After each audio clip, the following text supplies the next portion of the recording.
नमस्कार, 22 जिले 22 खबर में स्वागत है आप सभी का। आपके साथ मैं हूं सोनल दहिया। खबरों की शुरुआत करेंगे। किसान आंदोलन को लेकर प्रदेश के कृषि मंत्री ने भिवानी में कहा है कि मसले का हल बातचीत से ही निकलेगा और जनता अच्छी तरह ये जानती है कि कौन ढोंग कर रहा है।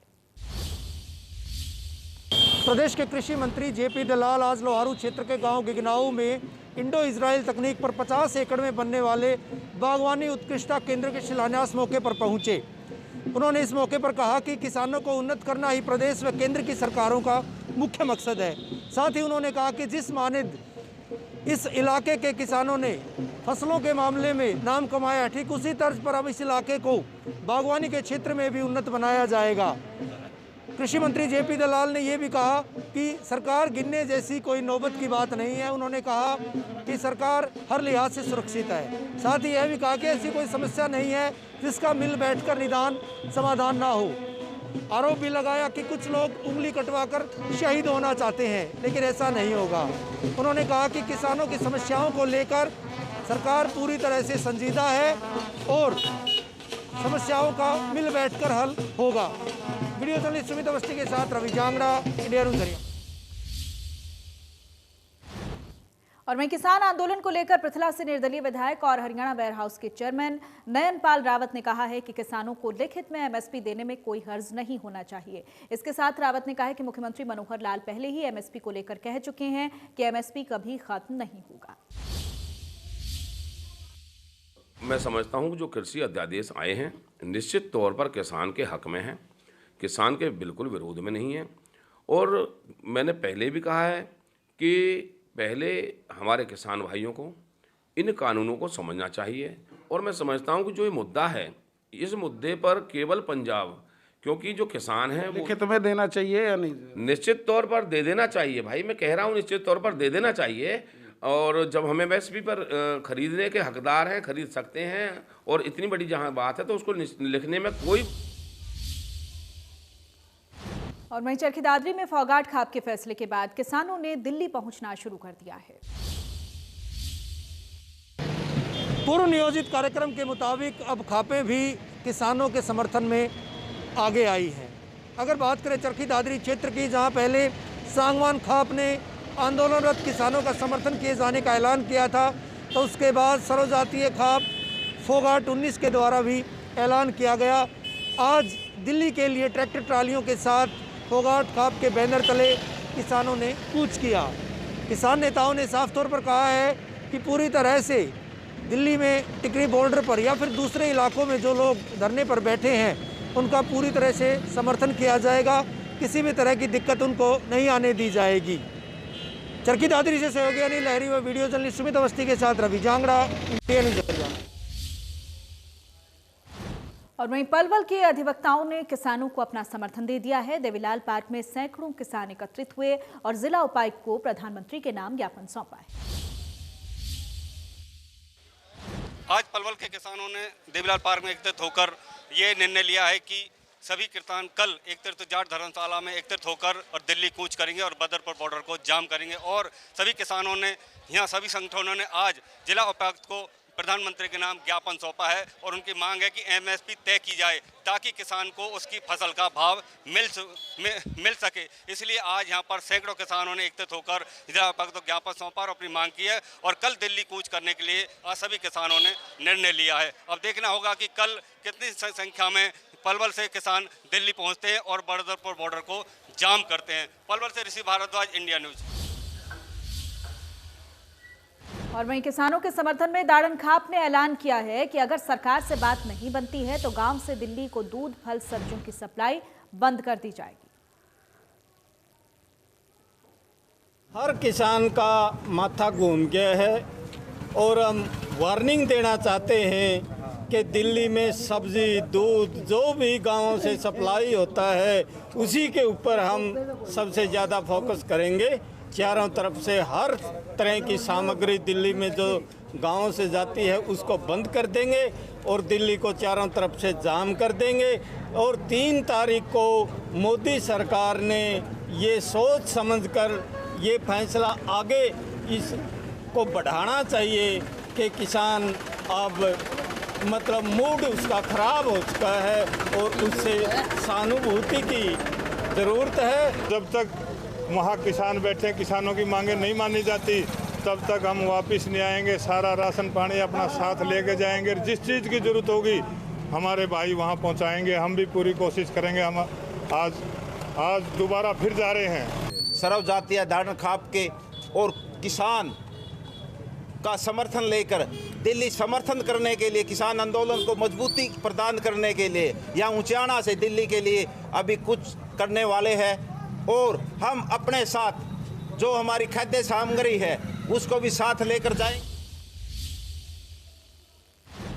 और वहीं रोहतक में नांदल खाप के प्रधान सुरेश नांदल की अगुवाई में नांदल खाप के पदाधिकारी टीकरी बॉर्डर पर पहुंचकर समर्थन देने के लिए गए। नांदल खाप ने किसानों के समर्थन देने की बात कही और तीनों कृषि कानूनों को वापस करने की मांग की। हम बोहर गांव के लोग नांदल खाप के समर्थन में, हम किसानों के समर्थन में निकले हैं आज। और हम किसानों के साथ हमारा समर्थन तब तक जारी रहेगा जब तक ये आंदोलन चलता है। किसान टीकरी बॉर्डर पर डटे हुए हैं, दिल्ली के सभी बॉर्डरों पर है, लेकिन आज हम टीकरी बॉर्डर पर जाएंगे और हम किसानों को अपना नैतिक समर्थन देते हैं। सभी तरह का समर्थन जैसा किसानों को चाहिए हम उनके लिए तैयार हैं। हमने सब कुछ इकट्ठा कर लिया है और हम लगातार उनके साथ बने रहेंगे। सरकार को चाहिए कि जल्दी से जल्दी इस समस्या का समाधान करे। हम इस किसान आंदोलन का भरपूर और ज़ोरदार तरीके से समर्थन करते हैं। किसानों को आगे बढ़कर अपना जो समर्थन मांग रहे हैं उनका समर्थन सभी खापों ने भी किया है और पूरा देश उनके साथ एकजुट है। और जहां तक हम भी अपनी हर संभव मदद करेंगे और किसानों के साथ खड़े होकर उनका समर्थन करते हैं। और वहीं नारनौल में भी किसान आंदोलन को समर्थन मिल रहा है। बिजली कर्मचारियों ने गेट मीटिंग कर किसान आंदोलन को समर्थन देने का फैसला किया है। बिजली कर्मियों ने कहा है कि 3 दिसंबर को किसानों के साथ आंदोलन को समर्थन दिया जाएगा। साथ ही कहा है कि किसानों की मांग जायज है, ऐसे में सरकार कृषि बिलों को वापस ले। बिजली बोर्ड के प्रांगण में विरोध गेट मीटिंग का आयोजन किया जा रहा है। जो मोदी सरकार द्वारा काले कानून लागू किए जा रहे हैं उनके खिलाफ किसान संघर्षरत हैं और किसानों पर आए दिन नए नए मुकदमे किए जा रहे हैं, गिरफ्तारी की जा रही है, जिसका सर्व कर्मचारी संघ और AHPC वर्कर यूनियन पूरी तरह से विरोध कर रही है। हमारी मांग है जब तक मिनिमम प्राइस निर्धारित नहीं होते, किसानों पर दर्ज मुकदमे वापस नहीं होते, तब तक हम किसानों के साथ खड़े हैं, तन मन धन से खड़े हैं। और आने वाले समय में सर्व कर्मचारी संघ की तरफ से जो भी कॉल आएगी उसी तरीके का आंदोलन करने पर हम 24 घंटे थे। और वहीं पंजाब में चल रहे किसान आंदोलन के चलते रेलवे ने पंजाब जाने वाले सभी ट्रेन को चलाने की अनुमति दे दी है। बता दें कि पंजाब के किसान रेल की पटरियों पर बैठकर आंदोलन कर रहे थे, जिसके चलते पंजाब जाने वाली सभी ट्रेन को बंद कर दिया गया। लेकिन अब किसान पटरियों से हट चुके हैं तो रेलवे ने सभी ट्रेन और मालगाड़ियों को पंजाब जाने की अनुमति दे दी है। मैं ब्यास से आ रहा हूँ, मैंने जाना है दिल्ली। सर बहुत दिक्कत है, मैं सुबह 5 बजे का चला हूँ, उधर से कोई ट्रेन नहीं था, इधर 3 बस चेंज कर फिर अम्बाला पहुँचा हूँ। अभी 1:10 पे मेरा ट्रेन है दिल्ली तक, दिल्ली से मेरा आगे ट्रेन है। जी मैं लुधियाने से आ रहा हूँ और मुझे जाना है दिल्ली। दिल्ली से मुझे जाना है बाय गोरखपुर। मैंने वहाँ से टिकट बुक किया था, ट्रेन नहीं मिली लेकिन मैं बाय बस आया हूँ। रेलगाड़ियाँ मालगाड़ियाँ तो सारी रूटीन में आ गई हैं। पिछले 3 दिन से हमारी सारी मालगाड़ियाँ बिल्कुल सुचारू रूप से चल रही हैं। सिर्फ एक समस्या जंडियाला में है, वहाँ पे गाड़ियाँ हमारी अमृतसर तक सारी गाड़ियाँ नहीं पहुँच पा रही हैं। उसके चलते हुए हमें कुछ गाड़ियों को रास्ते में रुकना पड़ रहा है। अम्बाला से कुछ वापस जा रही है, कुछ दिल्ली से वापस जा रही हैं। 5-6 गाड़ियाँ हैं और बाकी हम आहिस्ता आहिस्ता सारी गाड़ियाँ इंट्रोड्यूस कर रहे हैं। आज हमने 3 इंटरसिटी इंट्रोड्यूस कर दी हैं जो पंजाब से हरियाणा को जोड़ती थी, अम्बाला से दिल्ली को जोड़ती थी। हरिद्वार श्री गंगानगर है, फाजिलका से बठिंडा है, दिल्ली अम्बाला से एक सहारनपुर होकर दिल्ली गाड़ी जाती है। आज 3 मेल एक्सप्रेस गाड़ियां हमने रिस्टोर कर दी हैं, जो बहुत ही इंपॉर्टेंट गाड़ियां हैं अम्बाला में। और वहीं किसानों के इस आंदोलन का असर अब किसानों पर भी पड़ना शुरू हो गया है। दरअसल पानीपत से भारी मात्रा में सब्जी दिल्ली जाती थी, जो सब्जी की खपत और डिमांड ज्यादा थी, जिसके चलते किसानों को सब्जियों के अच्छे भाव मिल रहे थे। लेकिन जैसे ही किसानों ने बॉर्डर सील किया तो किसानों की सब्जियां पानीपत में ही फंस कर रह गई और अब पूरे जिले की सब्जी पानीपत की सब्जी मंडी में आ रही है, जिसकी खपत कम होने के चलते कोई खरीदार ही नहीं मिल पा रहा। और आलम यह है कि जो सब्जी 20 रुपए किलो बिक रही थी, वो सब्जी 4 से 5 रुपए किलो लेने वाला कोई नहीं मिल रहा।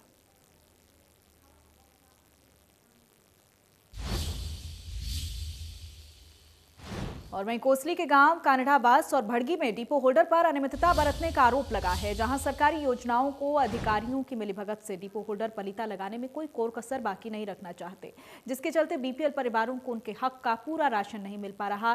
बीपीएल कार्ड धारकों का कहना है कि डिपो धारक उन्हें समय पर राशन नहीं देते तो वो केवल महीने में एक ही दिन डिपो खोलते हैं, जिस कारण उनका नंबर नहीं आता और पूरे महीने का राशन डिपो होल्डर ही डकार जाता है। 30 किलो मिलना था, 15 किलो दिया, नहीं तेल चीनी दिया, नाटिया ने बोलिया कि तारा कोटा में तेल चीनी आया ही नहीं। आप बीपीएल राशन कार्ड से? हाँ, बीपीएल से। देखिए, पिछली बार जब इन्होंने कोटा दिया तो मेरे को 70 किलो के मिलने थे और 35 किलो ही मिले, और जब तेल चीनी के लिए कहा तो ये बोला कि आपका तेल चीनी नहीं आया अब की बार।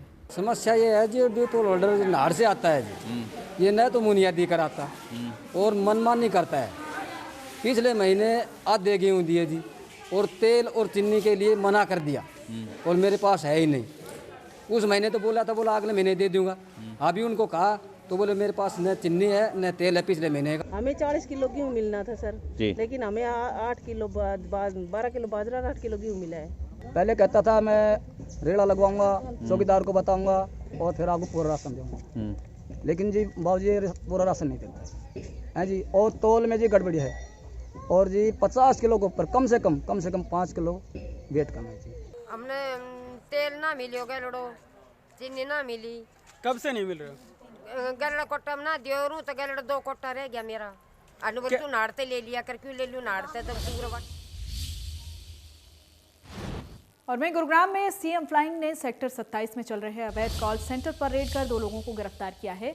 जानकारी के मुताबिक 2.5 लाख रुपए महीना किराया देकर एक मकान में अवैध कॉल सेंटर चलाया जा रहा था। इस फर्जी कॉल सेंटर का मालिक अहमदाबाद का रहने वाला लोकेंद्र मौके से फरार है। वहीं इनका पार्टनर अनुराग तिवारी और कीर्ति कुमार केशव को गिरफ्तार किया गया है। इस कॉल सेंटर में 22 लड़के और 4 लड़कियां काम कर रही हैं।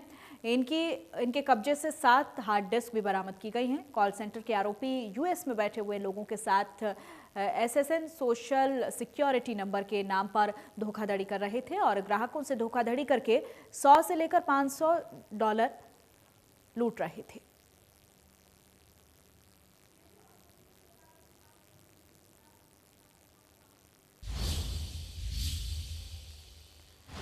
और वहीं कैथल में पटवारी को रिश्वत लेते हुए रंगे हाथों विजिलेंस की टीम ने पकड़ा है। पटवारी जमीन के इंतकाल के नाम पर 2,500 रुपए मांग रहा था। कैथल में एक पटवारी का मामला सामने आया। पटवारी द्वारा एक ग्रामीण व्यक्ति से इंतकाल चढ़ाने के नाम पर 25 रुपये की मांग की गई थी और ग्रामीण ने इंतकाल चढ़वाने को लेकर 1,000 रुपये पटवारी को दे भी चुका था। उसके बाद जब ग्रामीण को पता लगा कि इनकी शिकायत भी हो सकती है तो वो विजिलेंस इंस्पेक्टर के पास शिकायत लेकर पहुंचे। वहां पर उनको शिकायत दी। वहां पर मौके पर विजिलेंस इंस्पेक्टर सुरेश कुमार वहां पर मौजूद थे और साथ के साथ उन्होंने विजिलेंस इंस्पेक्टर ने एक टीम को गठित किया और 1,500 रुपये जो ग्रामीण ने पटवारी को देने थे उसको मौके पर साथ में जाकर जब पटवारी ने 1,500 रुपये लिए तो विजिलेंस की टीम ने उन पटवारी को पकड़ लिया और रेड हैंडेड वहाँ पर पकड़ा गया। उसके साथ साथ जब पटवारी विजिलेंस इंस्पेक्टर से बात की गई सुरेश से तो वो उसने बताया कि मेरे पास एक शिकायत आई थी ग्रामीण से पौधा गांव से कि पटवारी इंतकाल चढ़ाने के नाम पर 25 रुपये की मांग कर रहा है, जबकि मैंने 1,000 रुपये उसको दे भी दिए थे। उसके बाद भी 1,500 रुपये देने बाकी थे। तो ग्रामीणों से बातचीत करके जो ग्रामीण था वो 1,500 रुपये पेंडिंग देने के लिए और वो विजिलेंस टीम में शिकायत देने के बाद जब पटवारी के पास पैसे देने गया तो मौके पर विजिलेंस के इंस्पेक्टर और जो टीम गठित की गई थी, मौके पर पटवारी को रेड हैंडेड पकड़ लिया गया और उसको कोर्ट में पेश कर दिया गया है और आगे की जो भी जांच होगी वो अमल में लाई जाएगी। जब इस बारे में विजिलेंस टीम के इंस्पेक्टर से बातचीत की गई तो उन्होंने बताया कि भी एक ग्रामीण की शिकायत आई थी, शिकायत के अनुसार कार्रवाई कर दी गई है और जैसे ही आगे कार्रवाई का पता लगेगा बता दिया जाएगा। कैथल से कैमरामैन पवन राविस के साथ मनोज मलिक, इंडिया न्यूज़। और वहीं बढ़ते हुए सड़क हादसों को देखते हुए सरकार एक्शन में दिख रही है। इसी कड़ी में यमुनानगर में वाहनों पर रिफ्लेक्टर लगाने का काम शुरू कर दिया गया है। धुंध का प्रकोप बढ़ते ही जिला प्रशासन हरकत में आ गया है। आज भारत भूषण कौशिक डीटीओ यमुनानगर पहुंचे सरस्वती शुगर मिल, जहां पर उन्होंने जो गन्ने की ट्रालियां थी उन पर टेप लगाई ताकि जो रेडियम टेप है धुंध के समय कोई भी वाहन आ रहा हो जा रहा हो उसे पता लग सके। अक्सर जो दुर्घटनाएं होती हैं वो वाहन जो दिखाई नहीं देता, इससे जो ट्रैक्टर ट्राली है इसमें जो रेड टेप लगी और जो रेडियम टेप की वजह से कोई भी वाहन चालक होगा उसे पता चल जाएगा कि सामने ट्राली आ रही है, जिससे दुर्घटना की संभावना कम होगी। जानकारी देते हुए डीटीओ यमुनानगर ने बताया कि उनका जो ये कार्यक्रम है जब तक धुंध रहेगी तब तक जारी रहेगा। जितने भी बड़े संस्थान है, शुगर मिल है, इसके अलावा माइनिंग है, प्लाईवुड है, जहाँ जहाँ भी ज़्यादा ट्राली चलती है वहाँ पर जाएंगे और ड्राइवर्स को समझाएंगे कि कैसे गाड़ी पार करनी है और किस तरह से खुद भी बचना है, दूसरों को भी बचाना है। इसके अलावा शुगर मिल के जीएम मिस्टर सचदेवा ने भी बताया कि उन्होंने भी जो ओवरलोड ना चले और प्रॉपर चले, इसके लिए एक 12 फुट का एक पाइपलाइन भी दबाई ताकि कोई जो है ओवरलोड की वजह से या किसी भी वजह से धुंध में किसी भी तरह की कैजुअलिटी ना हो। सरकार का भी उद्देश्य है कि कैजुअलिटी कम से कम हो। यमुनानगर से देवीदास सरदा, इंडिया न्यूज़ हरियाणा। और वहीं सिरसा में कोरोना के 36 नए मामले सामने आए, जिसके बाद एक्टिव केस की संख्या 400 के पार हो गई है। सिरसा में कोरोना का कहर लगातार जारी है। आज भी एक कोरोना संक्रमित महिला की मौत हो गई। कालावानी निवासी 60 वर्षीय महिला पहले से शुगर व निमोनिया से पीड़ित थी। अग्रवा मेडिकल कॉलेज में उपचार के दौरान उसकी मौत हो गई। अब कुल सिरसा में कोरोना से मरने वाली संख्या 109 तक पहुंच चुकी है। जहां तक मौत का मामला लगातार बढ़ता जा रहा है, स्वास्थ्य विभाग का कहना है कि ये जो मौत के आंकड़े हैं बढ़ने का कारण सबसे बड़ा देरी से रिपोर्टिंग करना है। उन्होंने कहा कि अगर आंकड़ों को पिछले उठाकर देखें तो 0 से 2 दिन में 33 और 3 से 5 दिन में 35 लोगों की कोरोना की वजह से मौत हुई है। यानी कहीं न कहीं लोग देरी से रिपोर्टिंग करते हैं, इस वजह से मौत का आंकड़ा बढ़ता जा रहा है। स्वास्थ्य विभाग ने आह्वान किया है कि जैसे ही कोरोना के लक्षण दिखाई दे तुरंत टेस्ट करवाएं और उपचार शुरू किया जा सके ताकि मौतों का आंकड़ा कम किया जा सके। वहीं नए मामले आने का सिलसिला लगातार जारी है। आज भी कुल सिरसा में 36 नए मामले सामने आए। वहीं 34 मरीज ठीक हुए, उन्हें घर भेज दिया गया। कुल कोरोना संक्रमित संख्या की बात करें तो 7,394 तक पहुंच चुकी है और जिसमें ठीक होने की बात करें तो अब तक 6,881 लोग स्वस्थ हो चुके हैं। यानी अभी भी 404 एक्टिव केस है जिनका उपचार किया जा रहा है। लेकिन बार बार स्वास्थ्य विभाग का ये कहना है कि जैसे ही लक्षण दिखाई दे तुरंत रिपोर्ट करें और जांच कराएं ताकि समय पर उपचार किया जा सके। सिरसा से अमर सिंह जानी, इंडिया न्यूज़ हरियाणा। और वहीं करनाल में एक निर्दयी पिता ने आवर्धन नदी में जिन 3 बच्चों को फेंक दिया था उनमें से एक बच्चे का शव बरामद हो चुका है, जबकि 2 बच्चों की तलाश अभी भी जारी। करनाल के नली पार के एक पिता द्वारा अपने 3 बच्चों को नहर में फेंकने के बाद एक बच्चे को एनडीआरएफ की टीम ने बरामद कर लिया गया। बताया गया है कि 8 साल का लड़का जो नहर में फेंक दिया गया था उसको एनडीआरएफ की टीम ने बरामद कर लिया और उसकी डेड बॉडी को करनाल के कल्पना चावला मेडिकल कॉलेज के मर्चरी हाउस में भेज दिया गया, जहां पर उसका आज पोस्टमार्टम के बाद शव परिजनों को दे दिया गया। वहीं 2 बच्चों की तलाश में एनडीआरएफ की टीमें और लगी हुई हैं। 11 टीमें आवर्धन नहर में दोनों बच्चों को तलाश कर रही हैं। अब देखना यह है कि कितनी जल्दी इन दोनों बच्चों को तलाश किया जा सकता है। फिलहाल कहीं ना कहीं परिवार में मातम है। जो आरोपी पिता है उसको जेल भेज दिया गया है और वहीं उसके जो बच्चों की माँ है उनका बुरा हाल, रो के बुरा हाल है। फिलहाल 2 बच्चे लापता हैं। करनाल से केसी आर्या, इंडिया न्यूज़। और वहीं फतेहाबाद में एक विवाहिता को घर से निकालने का मामला सामने आया, जहां एक विवाहिता को उसे ससुराल के लोगों ने घर से निकाल दिया, जिसके बाद विवाहिता पूरी रात घर के बाहर धरना देकर खड़ी रही। जानकारी के मुताबिक पीड़िता के पति पर करोड़ों की देनदारी थी, जिससे परेशान होकर उसका पति घर छोड़कर फरार हो गया और ऐसे में ससुराल वालों ने पीड़िता को घर से बाहर निकाल दिया और पीड़िता पूरी रात घर के बाहर खड़ी रही, जिसकी सूचना मिलने पर पुलिस मौके पर पहुंची और पीड़िता को थाने लाया गया, जहां पीड़िता ने पुलिस से घर में रहने की बात कही।